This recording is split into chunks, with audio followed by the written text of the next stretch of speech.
inadmissível um jogador não ser expulso depois de um lance como esse. Isso pode ter pesado nesse sentido, né? Porque viram ali que na bola a situação estava um pouco complicada. E que dupla de ataque o Palmeiras encontrou, né? Os caras estão iluminados. Não tem jeito, Flaco Roque. Flaco Roque, 6 semifinais, das 5 semifinais em 6 anos, porque isso realmente é uma coisa absurda.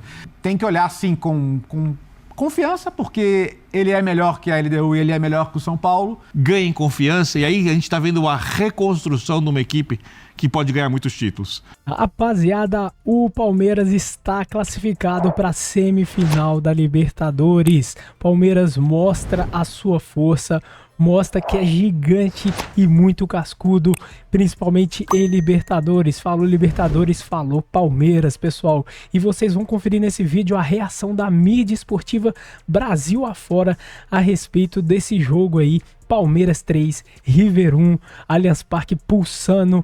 E é isso aí, pessoal. Acompanha o vídeo que tá muito bacana. Os comentaristas do Sport TV fazendo a análise deles pós-jogo, tendo que se render ao Verdão, né? E também, no final do vídeo, mais um trecho do pessoal da ESPN também, os comentaristas lá reagindo e opinando, deixando as suas análises a respeito desse brilhante jogo do Palmeiras, dessa classificação de peso. Enfim, sem mais enrolação, bora direto pro vídeo. O árbitro em campo, de repente, faz uma vista grossa, não vê direito e tal. Ok, em tempos de VAR é inadmissível um jogador não ser expulso depois de um lance como esse.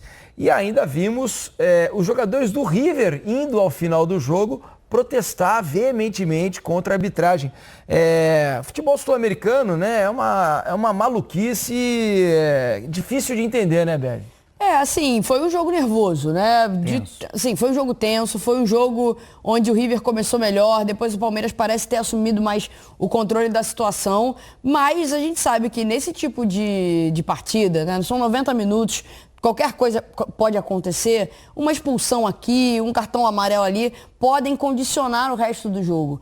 E talvez até mesmo a intenção do River Plate nesse excesso de imprudência, né? Excesso de imprudência, nesse excesso de energia dispensada em alguns lances de forma desnecessária, isso pode ter pesado nesse sentido, né? Porque viram ali que na bola a situação estava um pouco complicada. A gente vê muito isso acontecer no futebol sul-americano, de modo geral, no futebol brasileiro também.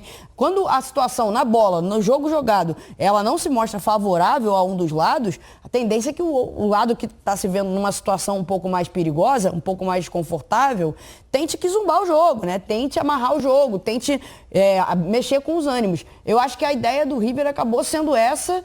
O árbitro deixou correr demais, concordo com você. Acho que esse jogo era um jogo passível de mais punições, cartões amarelos, cartões vermelhos também, por que não? Mas a gente vê esse padrão aqui na América do Sul, principalmente nesse tipo de circunstância, quando a equipe mais fraca, que hoje era o River Plate, se vê numa situação de desconforto e tenta tirar o rumo ali da partida por outros meios que não no jogo jogado. Né? Agora, era um jogo muito fácil de perder a cabeça, né, Alex? Muito fácil. Imagino o controle emocional que os jogadores do Palmeiras, especialmente, precisaram ter durante o jogo, né? Porque para você ali, num lance nervoso, com o árbitro te prejudicando, você dar um pontapé em alguém, reagir a algum lance mais brusco, né? E isso estava acontecendo com frequência ao longo do jogo, e acabar sendo expulso, né? O Bruno Fux, por exemplo, tomou um cartão amarelo antes de entrar em campo, né? Ele já entra amarelado. É algo que precisa de muito controle, né? Sempre precisou e vai seguir precisando, né? Porque independente de você pensar, imaginar que tenha má fé ou não, você pode encontrar um árbitro que vai estar num dia ruim também. Ele é ser humano e pode errar. Ou porque ele é ruim ou porque está realmente num dia ruim.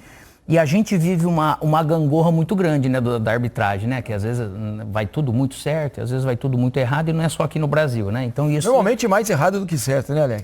E aí você precisa realmente muito bem preparado para você não depender da arbitragem, tá muito bem preparado para não esperar um puxão, uma ação do VAR, o bandeirinha levantando um impedimento, alguma coisa, porque tudo isso afeta muito o emocional. Se afetou o emocional para você retomar, é muito complicado. Em outros esportes você vê muito mais o trash talk, né? De você ficar no futebol tem, mas tem diminuído até por causa de algumas coisas.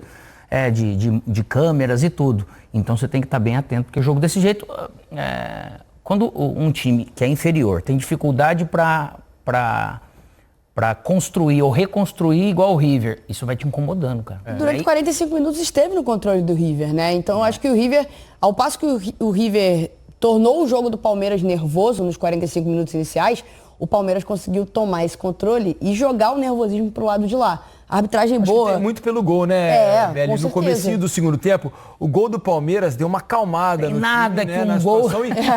E ele ervou muito resolve, os argentinos, né?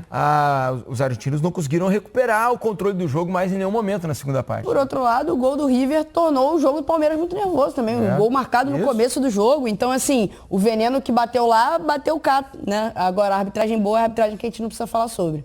A arbitragem boa é a arbitragem coadjuvante. Nesse jogo a gente viu um árbitro muito protagonista. Muito protagonista. Só que a gente tem aquele negócio que a gente fala sempre. Os jogadores não fazem nada para ajudar uma boa arbitragem também. Tem isso. Daqui a pouco a gente vai falar também sobre o jogo do Vasco.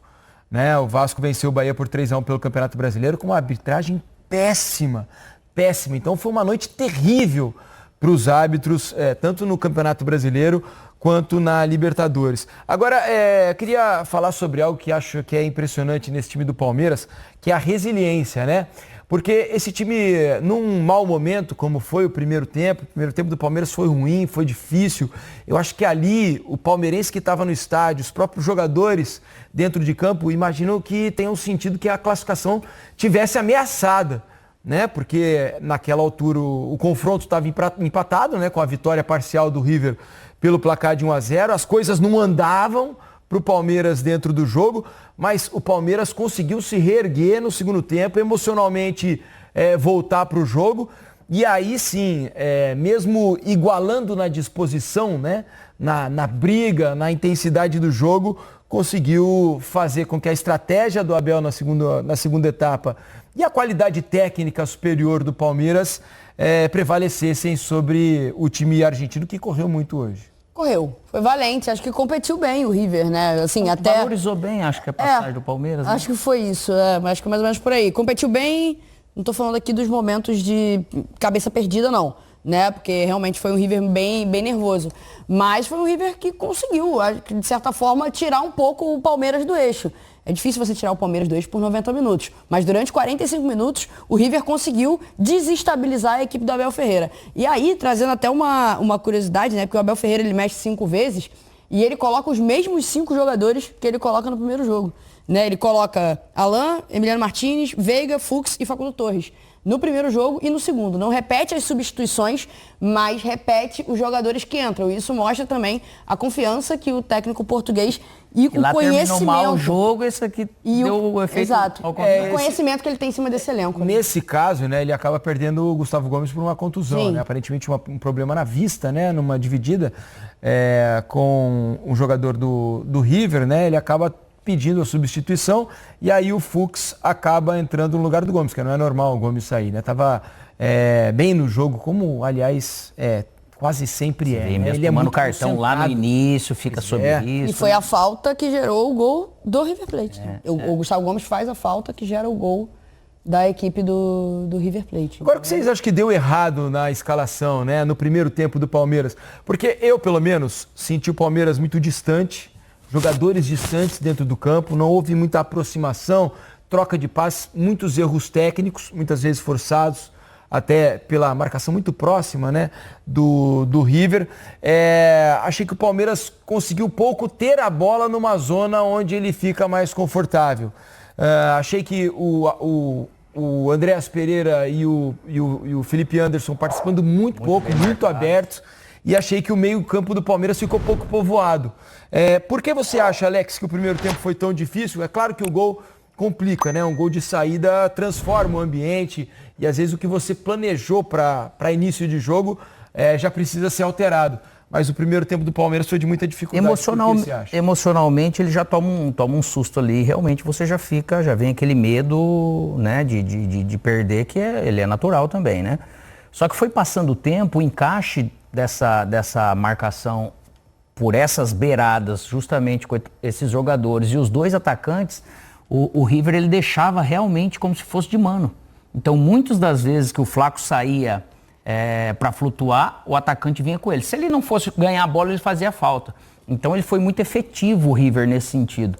Com o ataque, ficava realmente o Salas com os dois... Mas que jogador, hein? É jogador chato, Nossa cara. Ele Deve dá ser trabalho. muito complicado jogar contra, marcar um cara desse. Desespero. Dá trabalho. Então, muitas vezes que teve em 2 linhas de 4, o River ele conseguiu marcar bem. E esse cara de dentro, ele não identificava em alguém, em algum momento. Se saísse para beirada, ele vinha e ficava bem posicionado. Só que a hora que o River encaixou essas marcações, ele não deixou o Palmeiras realmente sentir conforto nenhum. Então, às vezes acontece de você ser muito bem marcado, que foi o que aconteceu. Daí, você faz o gol e você consegue estar pressionando. E quem está com a bola, quem está começando essa saída com o Aníbal vindo ou por dentro ou pela beirada para fazer de 3, a hora que você olha, o time está muito bem marcado. Então, começou a fazer muita bola longa, para ver se o jogo ia aconchegando de alguma maneira. E o River, ele seguiu sendo efetivo. Para mim, o que mais pegou acabou sendo isso. Lógico, mesmo que não tivesse sido feito o gol, a maneira estratégica e a execução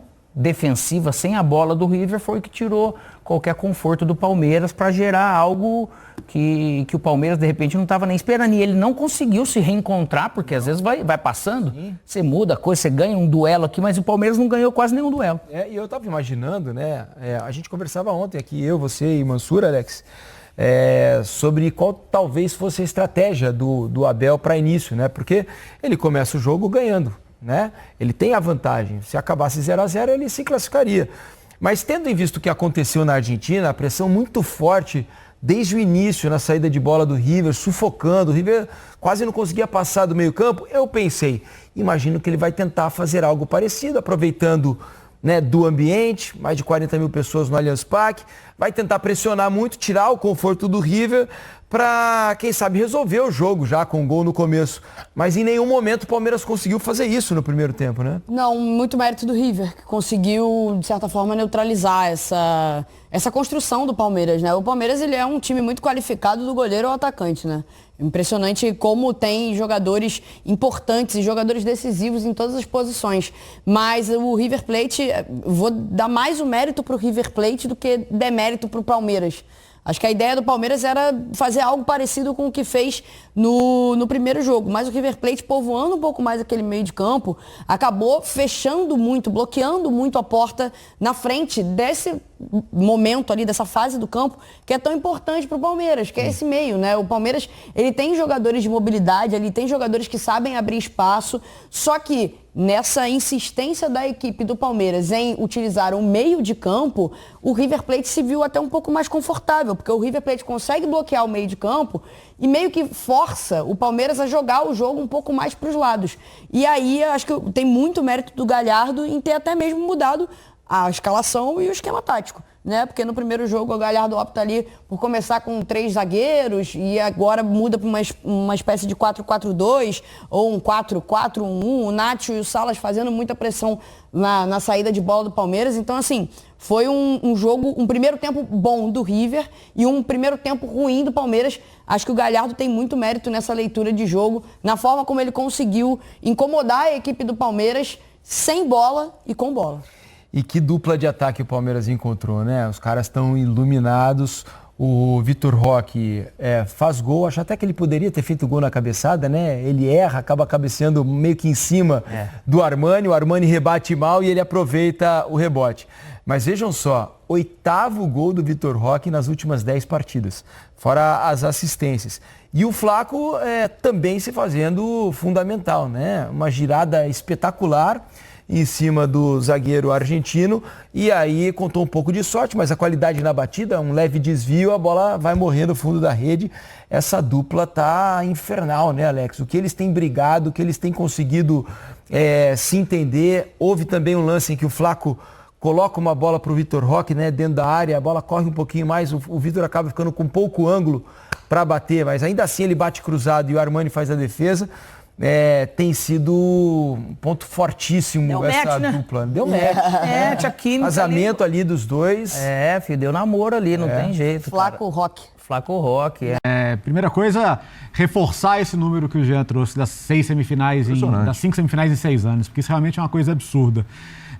Que às vezes assim, você precisa torturar os números para eles falarem o que você quer, né? Nesse caso, os números eles estão muito claros aí na sua frente, não há como você discutir com esses números. E você pode até falar, o Palmeiras não ganhava um jogo em casa de mata-mata desde 2022, desde as oitavas com o Cerro Porteño em 22 o Palmeiras não ganhava um jogo em casa.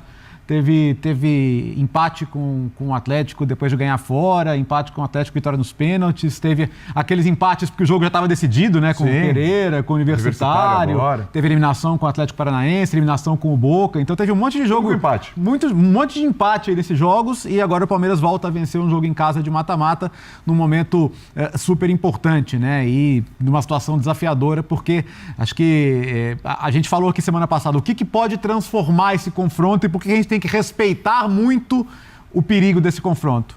Porque pode acontecer um gol prematuro. E, de fato, foi o que aconteceu e mudou a cara do confronto. Mas o Palmeiras mostrou maturidade, sobretudo capacidade de organização e confiança nos seus meios, né? Confiança em ter um time melhor e construir a reação da maneira que foi.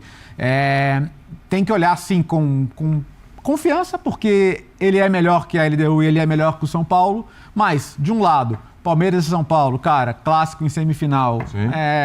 As coisas se nivelam, sim. O favoritismo ele é muito relativo. E a LDU tem um fator que a gente conhece, sabe qual é e que também nivela. E além da LDU ser um time com muito jogador acostumado à decisão, com muito jogador acostumado a esse tipo de jogo, com um técnico brasileiro que tem se dado muito bem contra os brasileiros esse ano. Então, assim, eu acho que não tem nenhum palmeirense que vai chegar à semifinal e falar, opa, tranquilo, quem vier a gente vai passar por cima. Até porque não é muito nem da característica do palmeirense em geral achar isso, sim, né? Mas vai com confiança, né? Confiança. Eu acho que com confiança ele tem que ir mesmo, porque se a gente volta algumas semanas, meses no tempo, volta para o pós-Corinthians, pós-eliminação, faixas na porta faixas ali na porta da academia, faixas na porta do Allianz, né? Abel Pardal, sei lá o quê, e Leila isso, e fora todo mundo, né? Desculpa, Léo, certas verdades, né, apresentadas definitivamente. O Palmeiras não ganha os chamados jogos grandes e o Palmeiras tem o pior ataque da era Abel Ferreira. Hoje ele ganhou um jogo enorme, fazendo 3 gols. Mas isso muda, tem um ponto claro de virada, que é o jogo de ida com o Universitário. Onde, pela primeira vez, ele coloca a formação da dupla. Flaco e o Roque. Porque antes isso tudo era verdade. Na verdade, ele virou um jogo em que o time vinha jogando mal contra o Ceará, quando eles entram no segundo tempo. Logo depois da Copa do Brasil. 12, 13 minutos do segundo tempo. E ali a coisa... Mas é que quando explode... O mar abriu. E tem, assim, explode é no jogo do Universitário. Eu acho que é o aprendizado que as situações foram colocando para ele. Claro. Porque eu lembro de nós mesmos discutindo aqui a saída do Vitor Roque no jogo com o Corinthians, falando, gente, ninguém entendeu, né? Por quê? Por que ele não colocou os dois juntos já naquele jogo, quando tudo favorecia que ele o fizesse? Né? E depois, quando ele fez, acho que o encaixe entre os dois hoje é perfeito. O Palmeiras hoje tem, para os saudosos das duplas de ataque, isso é uma delícia de ver, né? Para quem hoje o futebol é tão diferente, né? O Abel é um cara, na Libertadores, o Jean destaca as impressionantes colocações com ele do time. E ele é um cara de muitas sacadas. Lá atrás, com o elenco bem limitado, jogar fechado contra o Atlético, usar o Rony como centroavante, ou o Rony marcando, na época que estava voando o Arana no Atlético, colado nele para poder anular o jogo do Atlético. Até um time que vai crescendo. E, ultimamente, ele vinha demorando no mata-mata. O Palmeiras perdeu uma grande chance de ser campeão da Libertadores quando o Abel não trocou o time que ganhou o Brasileiro antes do jogo contra o Boca Juniors. E eu não vou criticar o Abel por isso, porque eu entendi o fato de ele não ter trocado, mas o restante da temporada, com a entrada do Endrick e tal, mostrou que o Abel tinha que ter mexido. Dessa vez as mudanças aconteceram na hora certa. Assim, o time do Palmeiras, repito, ele joga muito mais do que jogou hoje. Eu assino embaixo do que disse o Jean. Hoje foi um jogo muito diferente para o River, em que o time cresce por conta da mentalidade, e é um jogo que o Palmeiras sente também por conta da mentalidade, porque tem um detalhe. Se o Gustavo Gomes é um cara muito experiente, talvez o maior zagueiro da história do clube, ou no mínimo, ao lado de Luiz Pereira, entra na dupla para mim, de principais zagueiros da história do clube, é uma lenda no clube e está acostumado com esses jogos decisivos. Os grandes jogadores dessa ascensão palmeirense, a dupla de ataque, ela é crua quando a gente fala de títulos. Sim. Ela não tem experiência que alguns jogadores que estavam em campo do River Plate têm.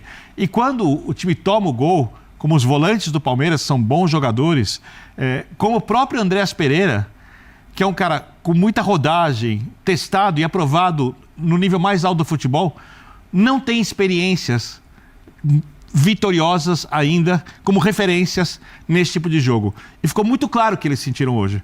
Quando o Palmeiras passa esse estágio, a tendência é que os jogadores ganhem confiança, e aí a gente está vendo a reconstrução de uma equipe que pode ganhar muitos títulos. Então, dá para entender o porquê do Palmeiras ter sentido. Até porque o gol, e a gente vai falar disso com mais detalhes, sim, é uma falha de marcação em jogada aérea que o Palmeiras não vem cometendo. Sim. Já eu vou acionar, inclusive, tem os jogadores para a gente ouvir na saída do gramado. Eu quero aproveitar um pouquinho mais o Jean aqui, que daqui a pouco vai chegar a Bel, eu vou ter que liberar o Jean. Mas o Birner toca num ponto aqui importante. A gente está falando, claro, dos jogadores que chegaram. O Vitor Roque, que conseguiu se encontrar. O Flaco Lopes, que foi potencializado até na formação da dupla com o Vitor Roque. A gente já falou isso diversas vezes aqui. Do Andrés, que se encaixou muito bem, etc. Mas acho que vale citar também um outro jogador que tem feito boas partidas, que vai se consolidando e vai criando essa casca, até porque está envolvido nesses confrontos, como esteve no de hoje, que é o Lucas Evangelista, né, Jean Oddi? Esse também acho que vale a pena ser citado nessa classificação, hein? Pois é, ele vinha jogando bem, acho que ele vinha fazendo boas partidas, tanto que eu até comentava com o Dimas, né, nosso querido Dimas, que eu imaginava, antes mesmo da gente ir para a Argentina, que o Andréas Pereira pudesse entrar na vaga que era do Facundo ou do Maurício e não do Evangelista, por aquilo que o Evangelista vinha jogando, por ser um jogo fora de casa contra o River, né, onde ter um cara que tenha mais capacidade de marcação, ainda que seja muito técnico, faria sentido. E acho que quando o Abel toma essa decisão, ele toma, sim, porque é o River fora de casa e o Andréas é um cara que te oferece ofensivamente, mas que te ajuda mais na marcação do que o Maurício, por exemplo, mas também do que o Facundo. Mas ele também toma essa decisão para não tirar o Lucas Evangelista, que vem jogando bem. Agora, hoje, para mim, foi o melhor jogo dele. Eu acho que ele não tinha feito uma partida ainda nesse nível. O Silas destacou durante o segundo tempo que ele era, para mim, naquele momento, o melhor em campo. Então é isso, rapaziada. O Palmeiras novamente na semifinal da Libertadores, pessoal. Incrível. Um jogo com certeza nervoso, né? Um jogo muito difícil, com certeza. Porém, o Palmeiras mostra que não é qualquer time. Mostra que é muito, mas muito forte, muito cascudo em Libertadores, né, pessoal? Isso aí não tem o que dizer, cara. Palmeiras, quando joga Libertadores, é diferente e mostra de fato a sua força aí. O River, cara, tentou de todas as formas, catimbando, batendo demais. A arbitragem ainda terrível, uma arbitragem podre mesmo, tentando garfar o Verdão aí de qualquer maneira. Né? E engraçado é que os jogadores do River Plate que reclamam de arbitragem, eles não tem que reclamar de nada não. Quem tem que reclamar é o Palmeiras, e mesmo assim o Palmeiras, mesmo com as tentativas de golpe, né, de garfar o Verdão, não conseguiram. O Palmeiras mostra que é muito forte, que é cascudo e que o River é freguês, né, pessoal? É freguês, não adianta. Então, trazendo aqui para vocês, ó, o post feito pelo Palmeiras no X, avisa lá que estamos na semifinal. Em Família Palmeiras, escrevemos mais um capítulo rumo à glória eterna. Avante palestra. Palmeiras 3-1 aí no River Plate. Gols de Vitor Roque e 2 de Flaco Lopes, pessoal. Enfim, tá aí o Tigrinho, né, fazendo essa comemoração. E Flaco Lopes, sem palavras, né, pessoal? Flaco Lopes realmente se encontrou.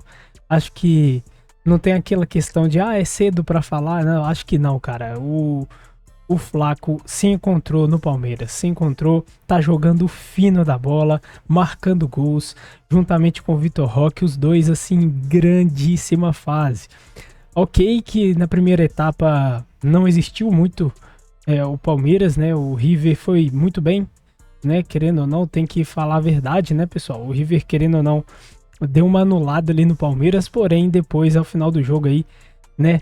Ele não conseguiu manter por muito tempo o River, porque o Palmeiras realmente é implacável com o Vitor Roque, com Flaco Lopes. Enfim, e é isso aí. E trazendo aqui mais um destaque para vocês, olha só, aqui do Planeta do Futebol, @futebol_info, trazendo aqui essa informação. Olha só, Abel Ferreira chega a incríveis 5 semifinais de Libertadores em 6 anos no comando do Palmeiras, pessoal. Então, o Abel é diferenciado, não adianta. Pode criticar, pode falar o que quiser, podem xingar ele, podem falar que ele é pardal, o que for.